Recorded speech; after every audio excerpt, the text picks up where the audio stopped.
What if I told you there are parts of America where you can ditch the grid, ditch the rules, and quietly disappear into a tropical off-grid paradise without giving up your US citizenship, your bank account, or your right to complain about the internet?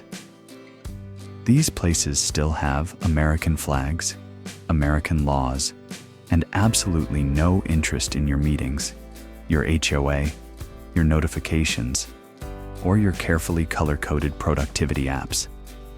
Welcome to the forgotten paradises of the United States, where solar panels replace power lines, rain replaces water bills, the internet is optional, and the only traffic jam involves a goat, a dirt bike, and someone carrying coconuts down the road, where your power goes out and nobody panics, where time doesn't run on calendars, it runs on weather, tides, and whether the generator feels like cooperating today. These aren't fantasy survival zones. These aren't doomsday bunkers built by people who stockpile beans and distrust microwaves. These are real, legal American territories where people are already living off-grid, off-algorithm, and just far enough outside the system to remember what silence sounds like. And yes, before you ask, you can still move there. Right now. Legally. With your citizenship intact, your dollar still accepted, and your Amazon addiction hanging on by a very weak Wi-Fi signal. So before the system notices these loopholes and patches them with paperwork, let's talk about the forgotten paradises where you can still escape, without escaping the country. You didn't plan to live like this. Nobody did. You didn't wake up one day at 12 years old and say, "When I grow up, I hope I spend most of my life sitting in traffic, staring at screens, paying taxes I don't understand, and subscribing to things I forgot I even subscribed to." And yet, here we are. Your day is a loop. Notifications, meetings, emails that could have been a sentence, a job you half tolerate to afford a lifestyle you barely have time to enjoy. Your house is connected to everything.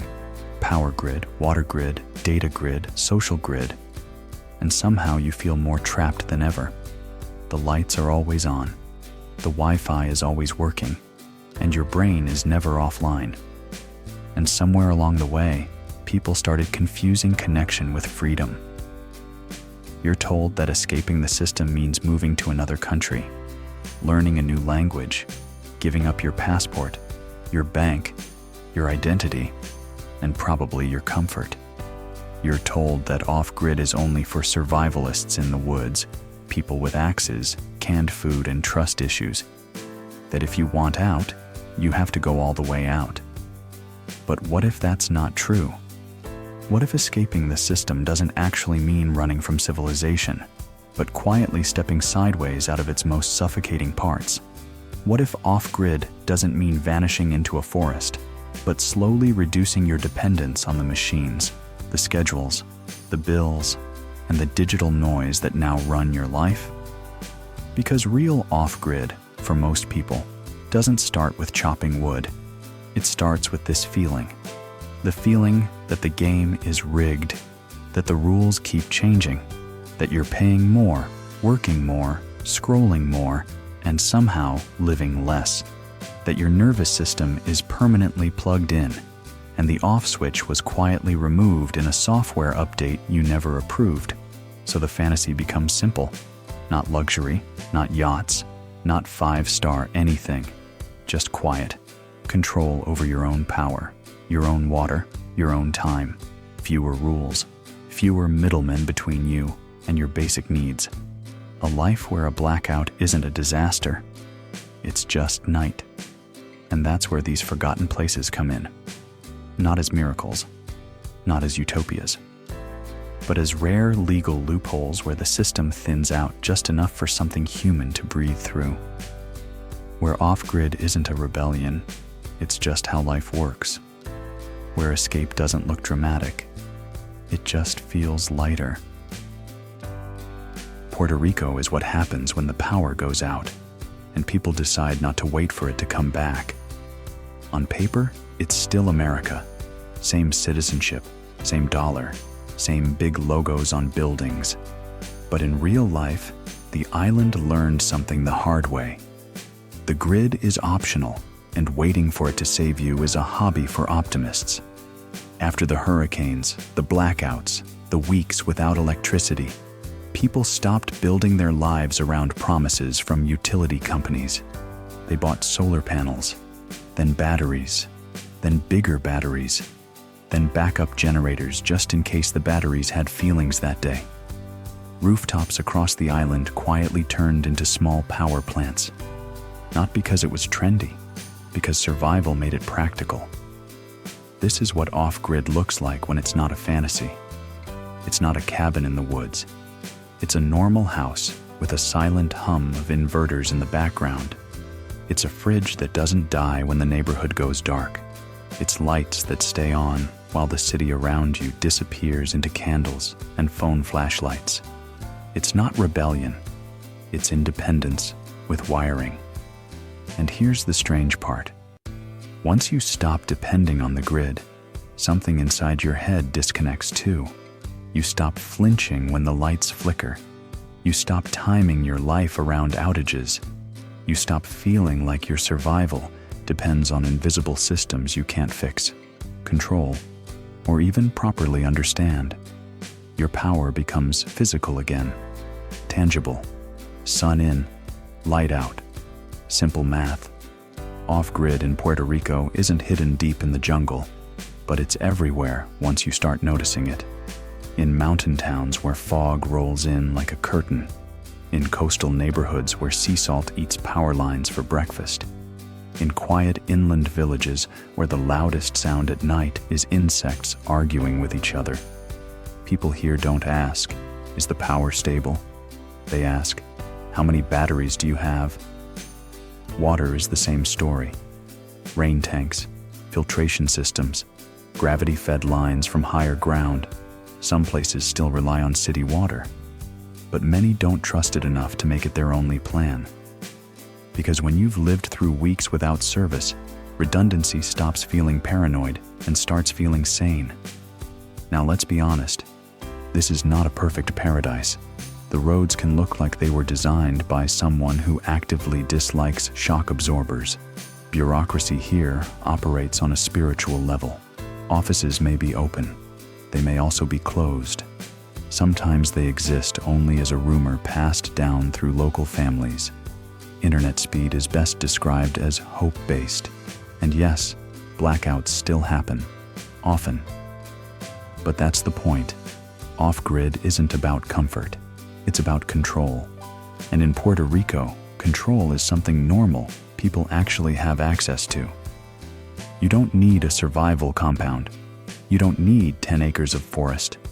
You need sunlight, a roof, some batteries, and the willingness to stop expecting the system to tuck you in at night. Of course, this island also attracted a different type of off-grid dreamer, the ones with laptops, podcasts, and suspiciously vague job descriptions.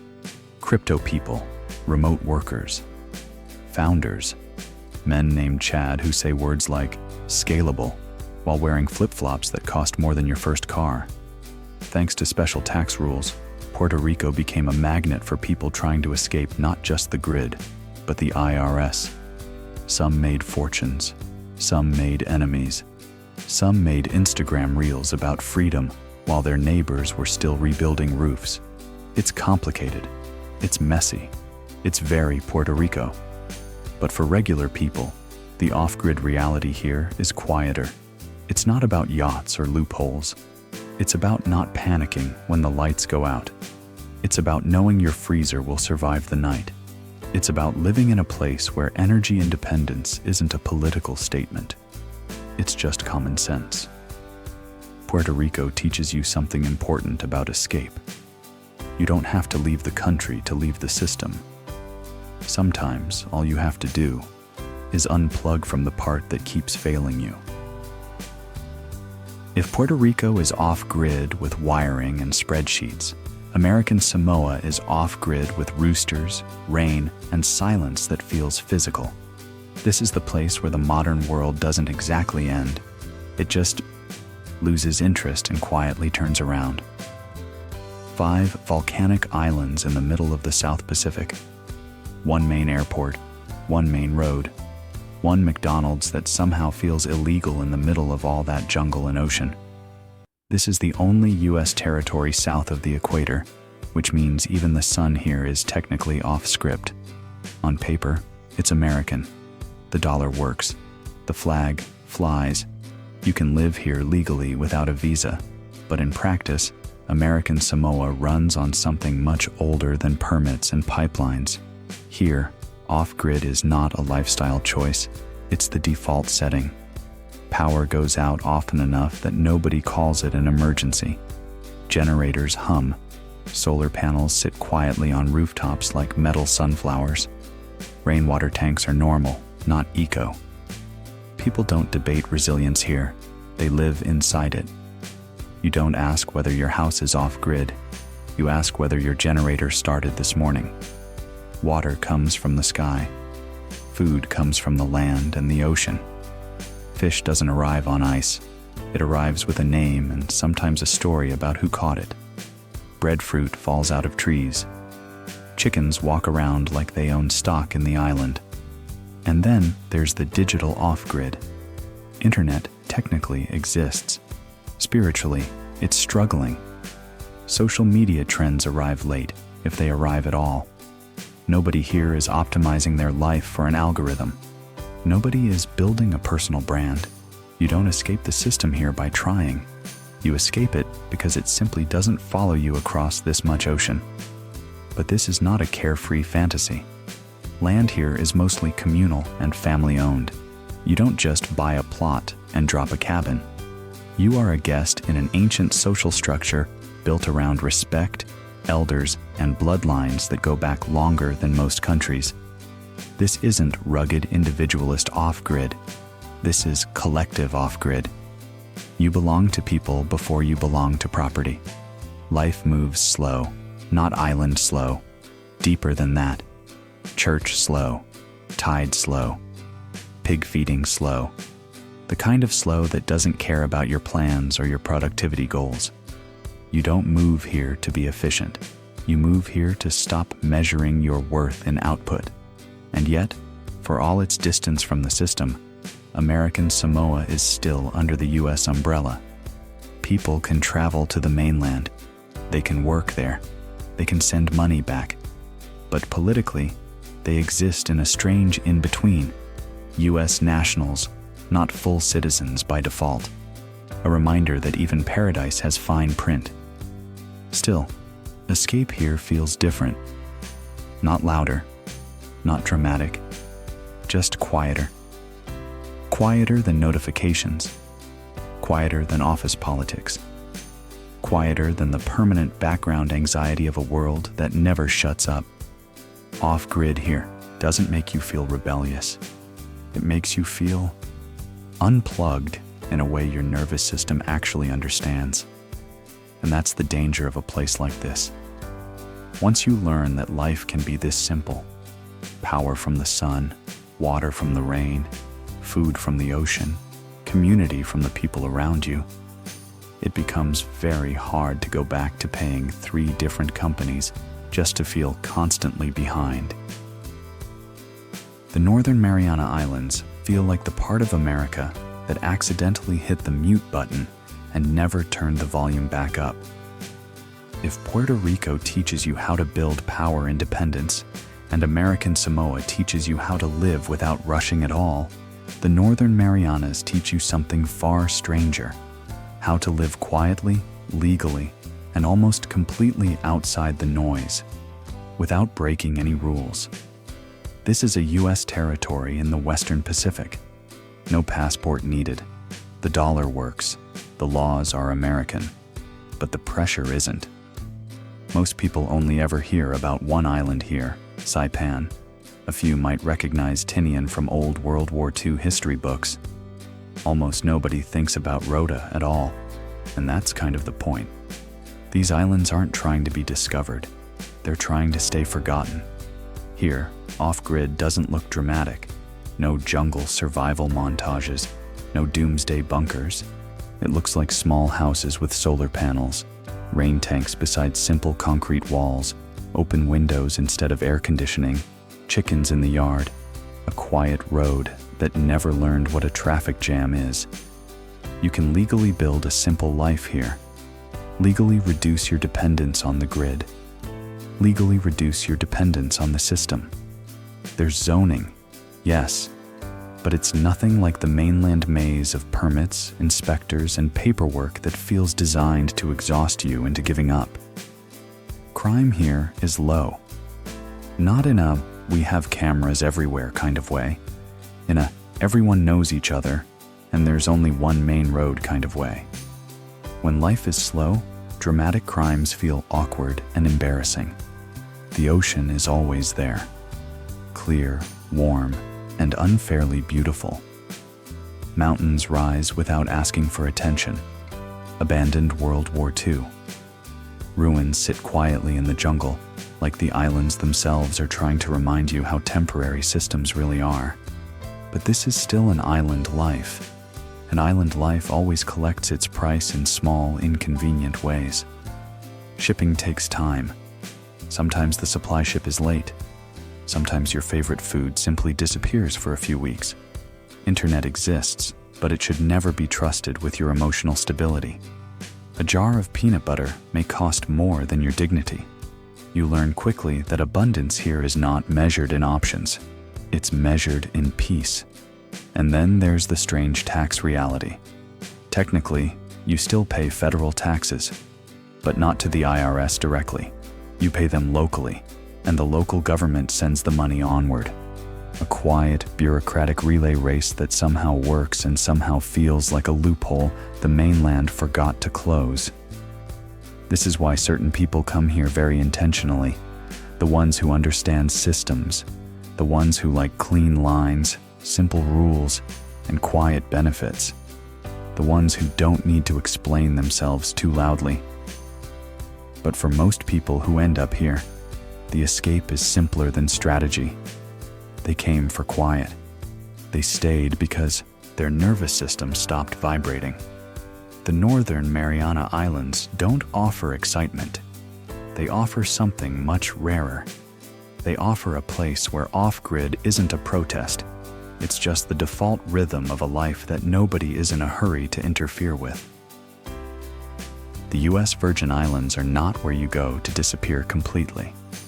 They're where you go when you still want civilization, just on a much lower volume.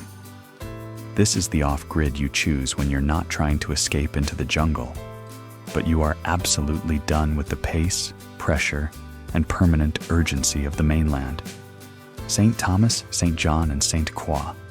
3 very different personalities, all running on the same island logic. Slow down, or the place will do it for you. On paper, it's still very American. Same citizenship, same dollar, same legal protections. You don't need to explain yourself to an embassy clerk.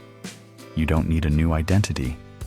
You just relocate your nervous system to the tropics and see what happens. This is not full survival off-grid. This is semi-off-grid by consequence. The power goes out often enough that nobody trusts it with their mood. Solar panels are everywhere. Generators are common. Rainwater cisterns sit beside houses like quiet insurance policies. People don't talk about resilience here.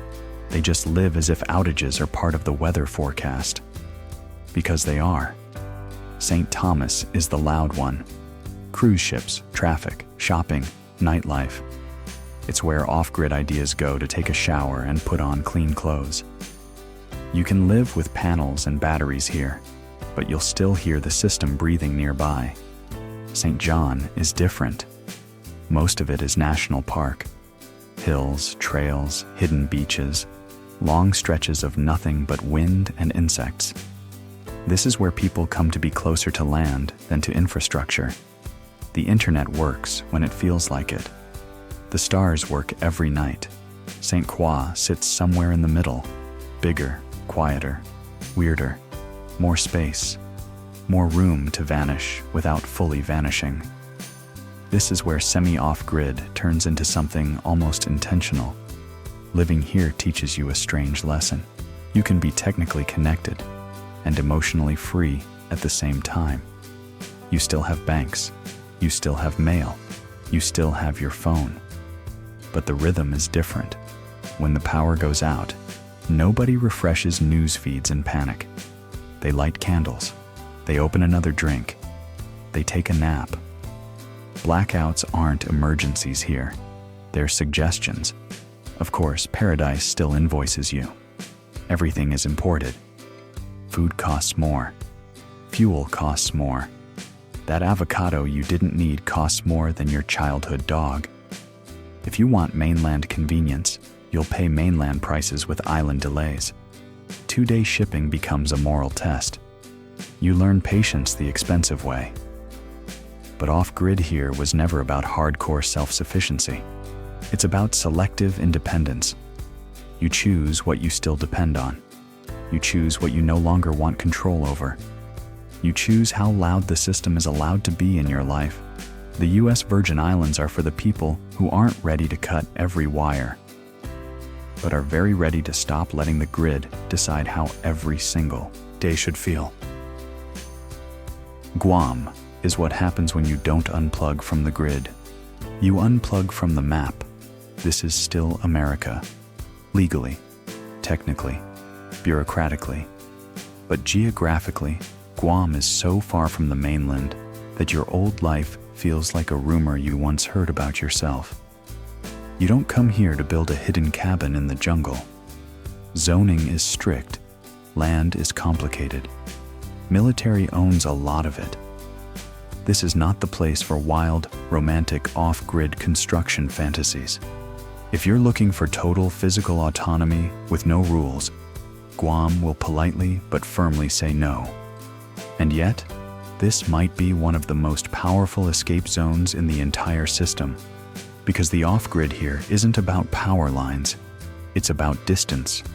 Guam sits in the Western Pacific, closer to Japan and the Philippines than to California. When you move here, you don't just change your address, you change your time.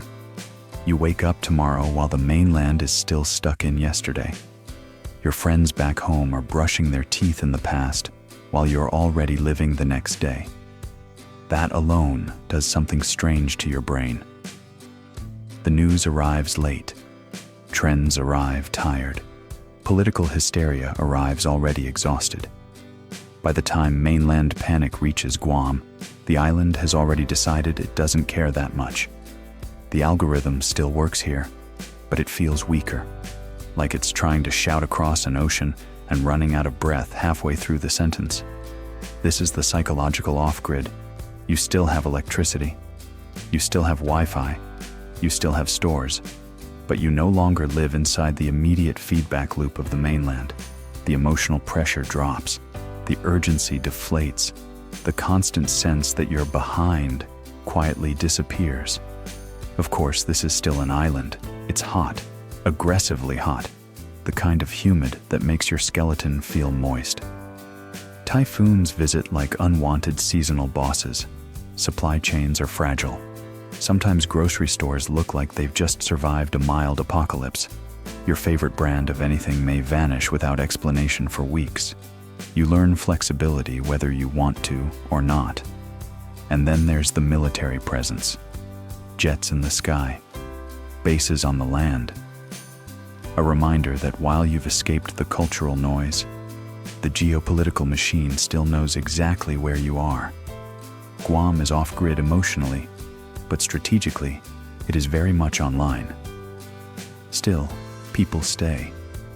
They stay because the island gives them something the mainland took without asking: space between stimulus and reaction, time between thought and response, silence between notifications.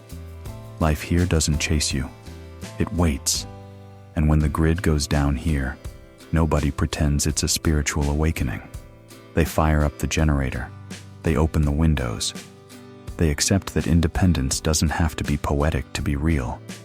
Guam won't give you the off-grid fantasy of building a wooden cabin with your bare hands. It gives you something quieter.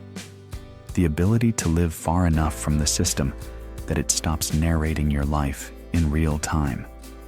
And sometimes, that kind of distance is the most powerful form of escape there is. At some point, you start to realize that escape isn't a place. It's a subtraction. It's not always about running into the wilderness, disappearing into a jungle, or building a cabin so remote that Google Maps gives up halfway there. For most people, escape starts much smaller, with fewer bills, fewer screens, fewer systems deciding how your days are allowed to feel. Puerto Rico shows you escape through control of energy. American Samoa shows you escape through the absence of urgency. The Northern Marianas show you escape through legality and quiet. The Virgin Islands show you escape through selective independence. And Guam shows you escape through distance, not from power lines, but from the emotional gravity of the mainland. None of these places are perfect. They all have outages, delays, shortages, storms, bureaucracy, inconvenience, isolation, reality. But that's the trade. You don't escape the system by finding a place with no problems. You escape it by choosing which problems you're willing to live with. On the mainland, your problems are mostly abstract. Deadlines, notifications, algorithms, traffic, taxes that never feel connected to anything real. A permanent background hum of stress you're told is just normal life. Out here, the problems are physical: rain tanks, battery levels, supply ships, weather, distance, silence. And somehow, that feels easier. Because when your power comes from the sun, your water comes from the sky, and your food comes from land you can actually see, your survival stops feeling like a subscription service and starts feeling like something human again. These forgotten paradises aren't utopias. They're pressure valves, places where the system loosens just enough for people to remember what it feels like to live without being constantly managed, measured, optimized, and monetized. Escape, in the end, isn't about disappearing. It's about finally choosing which parts of the world get to touch you and which ones don't. And the wild part? These places still exist, quietly, legally, right under the same flag. Now here's the part where I'm supposed to gently ask you to like the video, subscribe, and support the channel like a polite member of society. But let's be honest. If you just watched a full breakdown of how to quietly disappear from the system while staying completely legal, you already know you're not a gentle reminder type of person anymore. So go ahead, click subscribe. Not because the algorithm wants you to, but because the next video is where things stop being theoretical and start getting dangerously practical. Because next, we're leaving the islands. In the next episode, we're diving into actual US states where off-grid living is not just tolerated, it's quietly thriving. States where zoning is a suggestion, where you can buy land without selling your soul, where you can build cabins, run solar, collect rain, grow food, and live mostly invisible to the systems that feed on noise and urgency. Real soil, real freedom, real legal off-grid. If this video was about escape through forgotten loopholes, the next one is about escape you can touch with your hands. So subscribe if you're curious. Subscribe if you're tired. Subscribe if you're quietly planning something you haven't told anyone about yet. And if you don't, well, enjoy your meetings.